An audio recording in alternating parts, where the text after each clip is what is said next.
जय जगन्नाथ। जय जगन्नाथ। जय जगन्नाथ। పూరి రథయాత్ర ఈ నెల 16వ తేదీ గురువారం నుండి ఆషాఢ శుద్ధ విధియ నుండి ప్రారంభమవుతాయి. జగన్నాథ రథయాత్ర చాలా ప్రసిద్ధమైనది. స్కాంద పురాణము ముందు బ్రహ్మ పురాణము కూడా చెప్పబడి ఉన్నది. ఇది ఒరిస్సా రాష్ట్రంలో గల పూరి అనే మహాపుణ్యక్షేత్రంలో జరిగే అత్యంత వైభవంగా జరిగే ఉత్సవం. ఇది రథోత్సవము అంటారు, దీన్నే రథయాత్ర అంటాం మామూలుగా. అసలు ఉపనిషత్తులు, పురాణాలు, వైష్ణవ సాంప్రదాయంలో మీకు ప్రత్యేకమైన ప్రసిద్ధమైన వివరణ ఉంది. ఆధ్యాత్మిక సంప్రదించే పండుగల్లో ముఖ్యమైనదిగా చెప్పబడి ఉన్నది. ముఖ్యంగా ఆది శంకరాచార్య వారు ఆమ్నాయములు స్థాపించినప్పుడు మఠముల్లో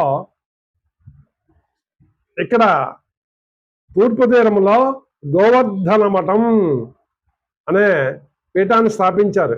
ఋగ్వేద సాంప్రదాయంలో ప్రజ్ఞానం బ్రహ్మ అనే మహావాక్యం. ఇక్కడ మహాశక్తి స్వరూపిణి విమలాదేవి, ఈవిడ క్షేత్రశక్తిగా కొలుస్తుంటారు ఈనాటికి కూడా. దీన్నే పురి క్షేత్రాన్నే నీలాచలం అని కూడా పిలుస్తారు. నీలాద్రి, పురుషోత్తమపురం అని కూడా అంటారు. చూసారా అసలు ఎన్ని పేర్లు ఉన్నాయో. అసలు నీలాచలం అంటే ఏంటి? నీలము అంతరత్వానికి ప్రతీక, ఆకాశం. అందుకేనేమో మనం శాంతాకారం భుజగ శయనం పద్మనాభం సురేశం విశ్వాకారం గగన సుదృశం అని చదువుతాం. అంటే ఆకాశం రంగులో ఉంటారట స్వామి అనంతుడు, ఆ తేజోమయుడు, ఆ పురుషోత్తముడు, ఆ దివ్య నామం గల విష్ణువు. అతనట అక్కడ నీలాచలం ముందు ఉన్నారు. అందుకే అచలం అంటే స్థిరమైనది, అనంతమైనది, బ్రహ్మస్వరూపమైనది అని చెప్పబడి ఉంది. చెప్పకనే చెప్పారు నీలాచలం. చూసారా ఆ పురుషోత్తము గురించి మనకి. అట్లాగే ఇక్కడ ముఖ్యంగా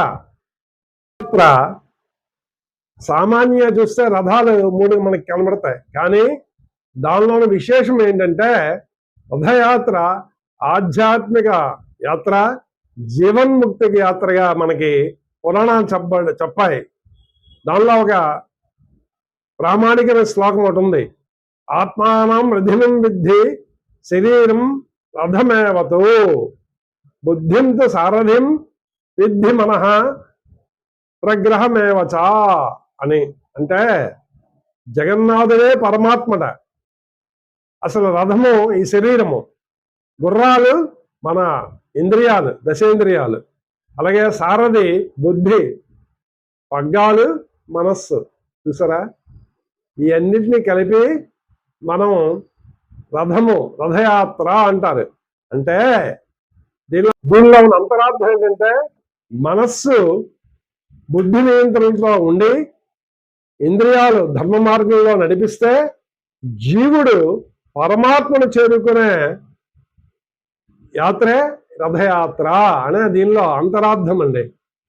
అంతేగాని మనకి చెక్కలతో నడిపిన రథం కాదు అని మనం తెలుసుకోవాలి.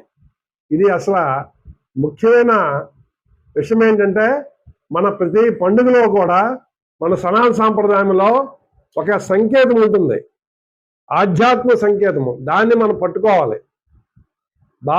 బాహ్యంగా కనబడే ఇవి కావు. వాటిని మనం అర్థం తెలుసుకుంటే సాధనా మార్గంలో మనం ముందరికి వెళ్ళవచ్చని మనకి ఈ రథయాత్ర చెప్తుంది.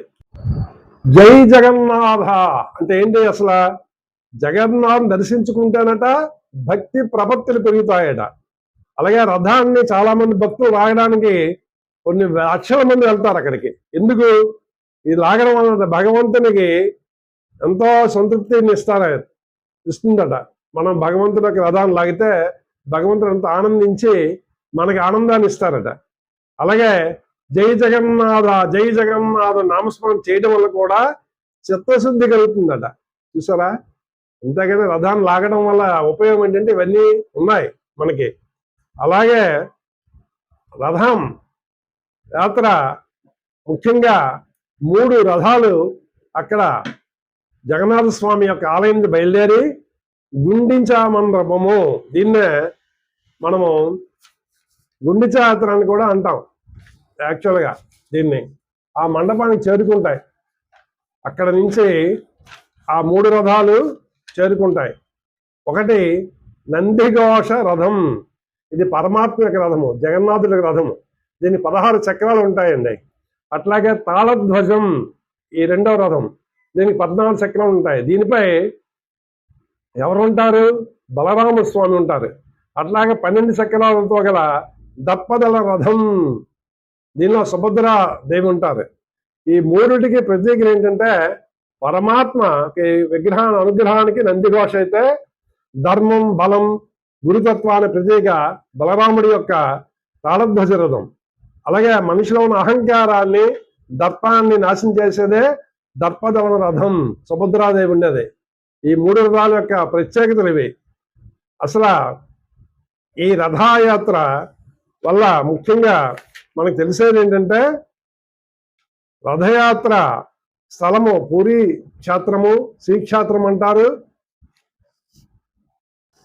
జగన్నాథ్ యొక్క రథాన్ని దర్శించిన మాత్రానే సమస్త పాపాల నుంచి ముక్తి పొంది స్వర్గలోకం ప్రాప్తిస్తుంది అని చెప్పబడింది.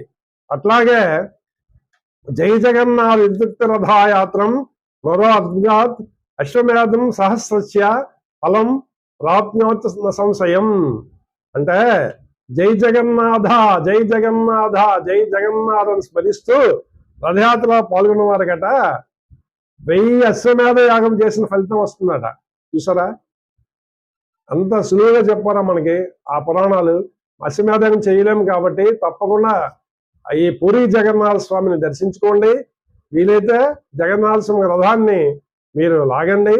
అట్లాగే సమస్త పాపాల నుంచి బయటపడతాము, స్వర్గలోక ప్రాప్తి జరుగుతుంది అని మనకి పురాణాలు, స్కంద పురాణము, బ్రహ్మ పురాణము చెప్పాయి. కాబట్టి ఈ సనాతన సాంప్రదాయాన్ని కాపాడాలని కోరుకుంటూ తప్పకుండా పూరి దర్శనం చేయండి. పూరి క్షేత్రాన్ని, జగన్నాథ స్వామి దర్శించండి. ఈ 9 నవరాత్రులు ఏదో ఒక రాత్రి మీరు అక్కడ వీలుంటే వసించండి. సనాతన సాంప్రదాయాన్ని కాపాడాలని కోరుకుంటూ పూర్తి వివరాలను నేను ఒక వీడియో ఇంతకుముందు చేశాను. ఆ లింక్ కూడా ఇక్కడ ఉంచుతున్నాను. దయచేసి ఆ లింక్ని ఓపెన్ చేయండి. అట్లాగే నా వీడియో నచ్చితే తప్పకుండా లైక్ చేయండి, మరియు షేర్ చేయండి, సబ్స్క్రైబ్ చేయండి, కామెంట్స్ పెట్టండి. చాలా మందికి చేరుకునే అవకాశం ఉంటుందని కోరుకుంటూ మీ దగ్గర సెలవు తీసుకుంటున్నాను. నమస్కారం.